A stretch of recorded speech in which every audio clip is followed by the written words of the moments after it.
जुन्नर तालुक्यातील उदापूरचे ग्रामदैवत श्री काळभैरवनाथ महाराज यात्रेनिमित्त गाडी बगाडाचा थरार पाहायला मिळाला।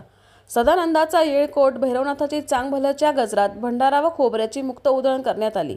यात्रेत फिरविण्यात येणाऱ्या गाडी बगाडाचा थरार पाहण्यास हजारो भाविकांनी गर्दी केली होती।